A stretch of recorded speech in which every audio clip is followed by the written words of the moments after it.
আজ থেকে প্রায় 1400 বছর আগে আমাদের প্রিয় নবী হযরত মুহাম্মদ সাল্লাল্লাহু আলাইহি ওয়াসাল্লাম ইরান অথবা পারস্যে একটি চিঠি পাঠানো হয়েছিল। আর সেই চিঠির জবাব এমন ছিল যে ইতিহাস বদলে দিয়েছিল। তো আজ আমি আপনাদেরকে এই ভিডিওর মাধ্যমে সেই চিঠি সম্পর্কে কিছু আলোচনা করব। চলুন ভিডিওটি শুরু করা যাক।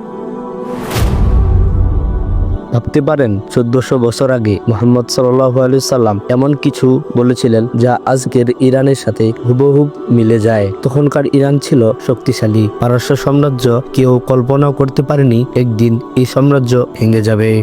সময়টা তখন হযরত মুহাম্মদ সাল্লাল্লাহু আলাইহি সাল্লাম ইসলামের দাওয়াত ছড়িয়ে দিচ্ছিলেন। তিনি শুধু আরবেই থেমে থাকেননি, পাঠালেন চিঠি পৃথিবীর বড় বড় রাজাদের কাছে। সেই চিঠি পৌঁছালো পারস্য সম্রাট কিসরার কাছে। কিন্তু সে কি করলো জানেন? রাগে ক্ষিপ্ত হয়ে সেই চিঠিটা ছিঁড়ে ফেললো। খবরটা যখন আমাদের প্রিয় নবী হযরত মুহাম্মদ সাল্লাল্লাহু আলাইহি সাল্লাম এর কাছে পৌঁছালো, তিনি শান্তভাবে শুধু একটি কথাই বললেন, যেভাবে সে চিঠি ছিঁড়েছে আল্লাহ তার রাজত্ব সেভাবেই ছিন্ন ভিন্ন করবেন। ঠিক তার কিছুদিন পরেই সতী পারস্য সাম্রাজ্য আস্তে আস্তে ধ্বংস হতে শুরু করে। আর সেই কিসরা, তার নাম ইতিহাসে ছড়িয়ে যায়। কিন্তু এখানেই শেষ না। এক হাদিসে এসেছে, আবু হুরায়রা রাদিয়াল্লাহু তাআলা আনহু হতে বর্ণিত, নবী করিম সাল্লাল্লাহু আলাইহি ওয়াসাল্লাম বলেছেন, যদি ঈমান আকাশে ঝুলে থাকে তবুও পারস্যের মানুষ তা অর্জন করবে। সহিহ বুখারী। এই হাদিসের অর্থে বোঝানো হয়েছে পারস্যই হচ্ছে ইরানের অঞ্চল। মানুষদের মধ্যে জ্ঞান, ঈমান ও ইসলামের প্রতি গভীর আগ্রহ থাকবে এমন ইঙ্গিত দেওয়া হয়েছে।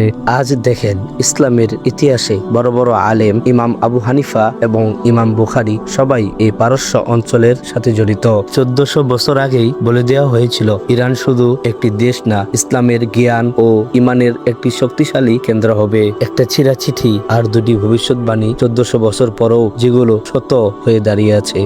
এমন ইতিহাস ভিত্তিক ইসলামিক গল্প জানতে চাইলে লাইক, শেয়ার এবং চ্যানেলটি সাবস্ক্রাইব করতে ভুলবেন না।